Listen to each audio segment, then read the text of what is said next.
We are going to go over the Nike assignment that was assigned during Finance Week 1 of Business Foundations. I'm going to start by copying this and pasting it so that I don't have to retype it. So our first goal down here, it says that we're going to use the information to make a contribution margin statement. So I will make a contribution margin statement. I will start with my sales. I'm going to less my variable expenses. Now we defined variable expenses where they move with the level of production. So for instance, if I was making coffee and I was making those little pods for a Keurig machine, in that case, each pod that I make, I will have direct material of coffee. The coffee may be 2 cents per pod, but the more pods I make, the total cost will also increase.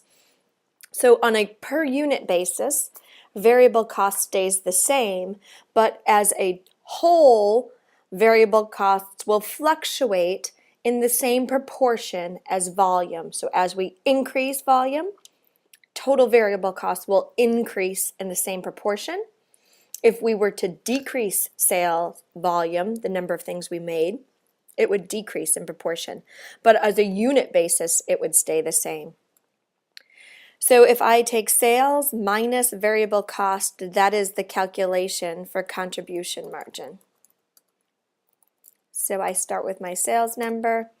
In this case, we will assume that cost of goods sold is the only thing that moves relative to production.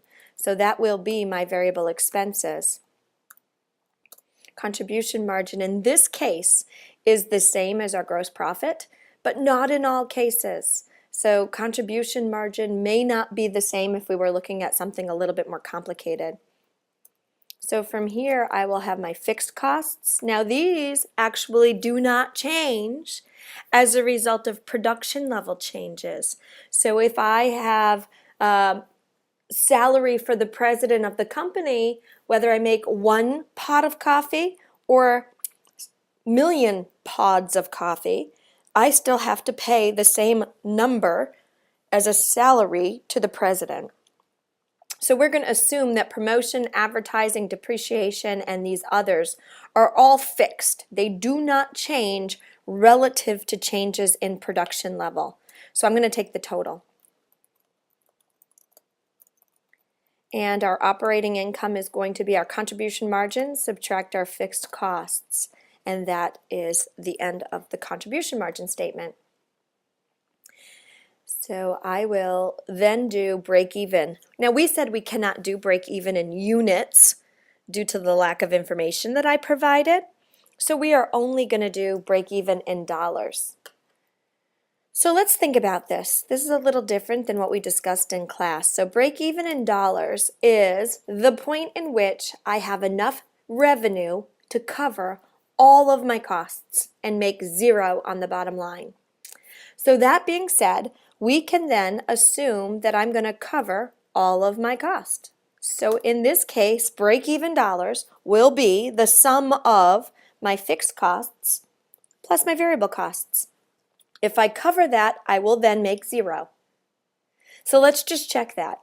Again, break even, if it were to be 18,047 as I calculated, we would then make no money on the bottom line, and that is the definition of break even.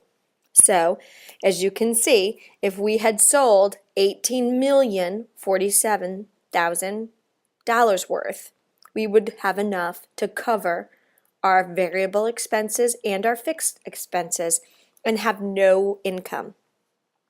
So I'm going to just undo that so that we can go back to what it was originally. So we can see that the break-even dollars are calculated.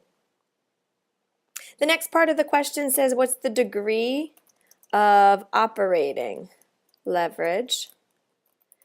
And we defined that by taking the contribution margin and dividing it by our operating income. So I'm going to take my contribution margin and I'm going to divide that by my operating income. So my degree of operating leverage is 3.38 for rounding purposes. Kind of low compared to the example that we looked at together, but that is how we should calculate it. So again, that was the current contribution margin divided by the net operating income, and that is the multiplier that we talked about when we were together last week. So let's look at the next part. This says that Nike is considering an advertising campaign. This is very similar to the example that we did together in class, which was using Elms College. So if you wanted another example on how to set that up, you could refer back to that Elms College example. So I will say that this is Nike with the ad campaign. Now, when we were in class, we said that we would actually take the starting baseline and we're going to increase it by 15%. So I'm going to multiply by 1.15. Now, this is doing the math in one step. Some of you did a two-step approach in class.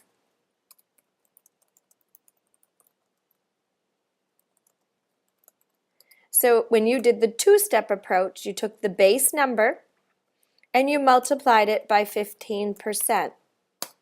That'll give you the amount it increased.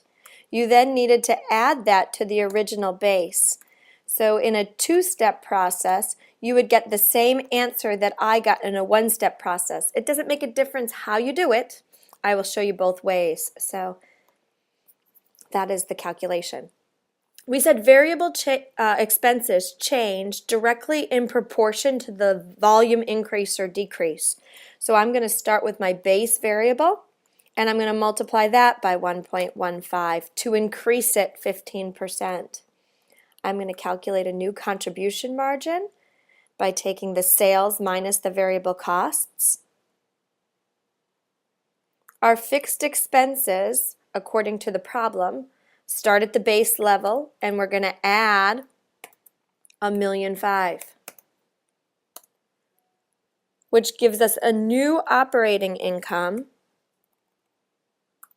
If we start with contribution margin and subtract our fixed costs, our new operating income would be $2,741,000.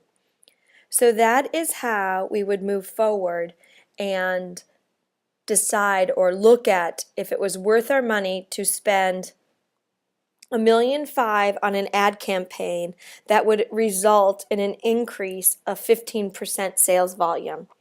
Now, Carolina actually highlighted to us last week when we were together that this might not justify that kind of volume increase, and that in order for us to spend that much money on an ad campaign, we would need to have a higher return on our investment and actually need to generate more than a 15% increase in sales to make this worth it. So you could argue that fact, or you could say any increase on the bottom line is worth an increase. So although it is not a good return, we're getting something. Or you could say, I could use that money, that $1.5 million, and invest it somewhere else where it would give me a higher return on my investment, and that might be a better choice.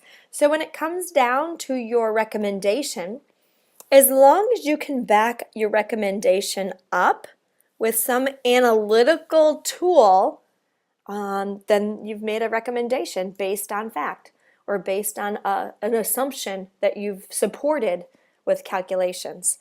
That's the important part. So I'm going to move on from there and look forward to reading what your recommendations are and why you've decided to make those recommendations. We're going to look at operating leverage. We're going to use the original problem information, not the new advertising campaign information, to calculate this operating leverage change.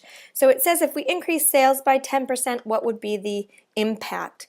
So we did an example like this in class when we were together as well. I'm going to start by saying the percent increase in sales. So we're given this in the problem, and it says it's a 10% increase. So from here, I'm going to calculate the change in net operating income. And I'm going to do that starting with the 10%, and I'm going to multiply that by my degree of operating leverage. Okay, when I do that I get 0.337 or 0.34 if you wanted to round. From here, I'm going to go calculate the increase in operating income. And I'm going to do that by taking the change in our net operating income that we just calculated, and we're going to multiply that by the original operating income. Remember, I'm pointing and clicking, I'm not typing the numbers in. So that'll result in a $951,000 change. Remember, our numbers were in millions. So therefore, if we started with this change and we add it to the original operating income, this would be our new projection. That new projection then would be our original operating minus this change, which would produce an increase of $1.8 million. So, based on the degree of operating leverage, we can quickly calculate what that will do to our bottom line. Again, it's very similar to the exercise that we did when we were together. So we'll move on to ratio analysis. We're going to common size the income statement. So I'm actually going to do that over here. So I'm going to do common size. We did not do this together. That was kind of late in the evening. But what we said was every account on the income statement was going to be divided by the revenue number. When you were with David, you learned when you create a formula, if you want the formula to always reference the same spot and not adjust when you copy it, you need to do an absolute value. When we were together last week, I said you could do an F4 key, or you can type the dollar signs in. So we're going to make that an absolute value, and we'll turn this into a percent. We now can take this and copy it, and we can copy it all the way down. Oops, I'm using a Mac and I don't remember what the control key is. So we can take this and copy it and come up with those percentages. And this is common sizing our balance sheet. So I am going to use non-adjacent rows and paste those. So we've just common sized, our income statement. We took every account on the income statement and we divided it by the revenues, and that is how we common sized the income statement. Now, if we were comparing this to another business, which is how we would use this information, we would then be able to say, this particular business drops 10% to the very bottom line as opposed to the one that we're looking at, or 46% gross profit rate as opposed to what we were looking at. So this takes the numbers, takes them and puts them into a percent so we can actually do some better comparison. Now when we're doing this, it says calculate the gross profit margin. So this is going to be, which we've already done, but we'll do it again. We're going to take the gross profit and we'll divide by its sales. So we should come up with the 46% that we did when we common sized. So I didn't have a percentage in, which is why mine didn't show up at first. So that completes the first part of the assignment. We're going to move on to the balance sheet. So I'm going to click on the balance sheet and see what we need to do here. So the first thing that we need to do here is to common size our balance sheet.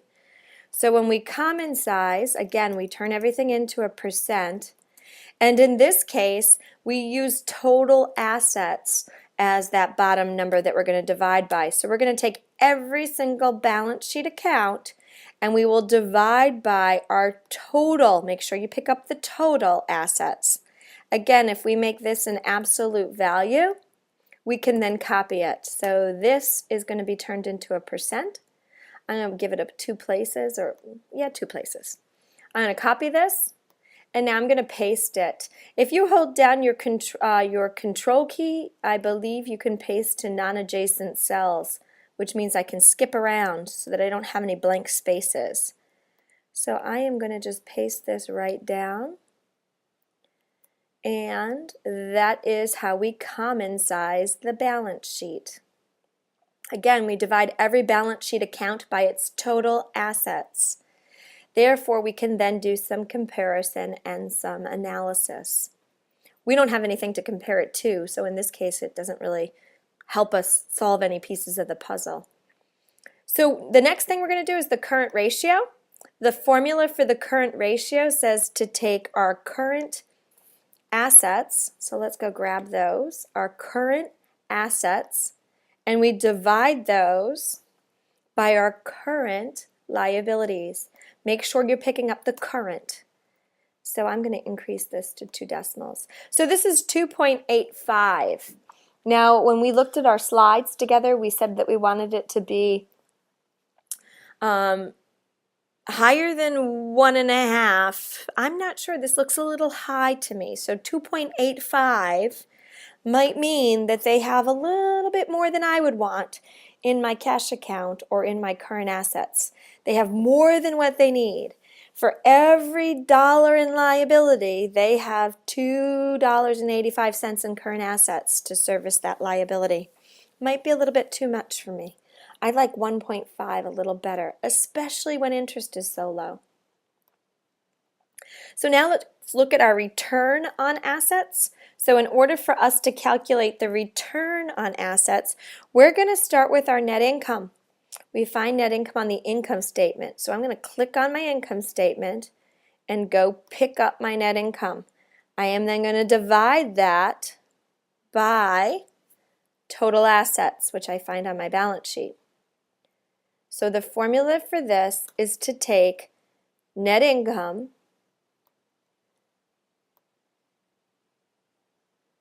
this should not be a percentage. Net income divided by total assets, and I'm going to format this to a number. So our return on this is 14%. Yeah, we can say 14%.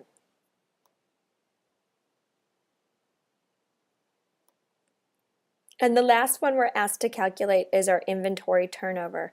So the way we calculate this is we go take our cost of goods sold, which we find on the income statement, and we're going to divide that by, and you can see I'm just clicking, so I'm just moving around my worksheet, clicking where these cells are located. And we divide that by inventory. So this is 4 times. So our inventory completely turns over 4 times a year. Again, we don't know if these are good or bad because we have nothing to compare them to. So the point of the exercise when we were looking at this was to really bring home that ratio analysis means nothing by itself, and the only way you can draw conclusions is to compare it with other things. I hope that that helps you get through the case. If you have questions or concerns, please send me an email. Have a good week.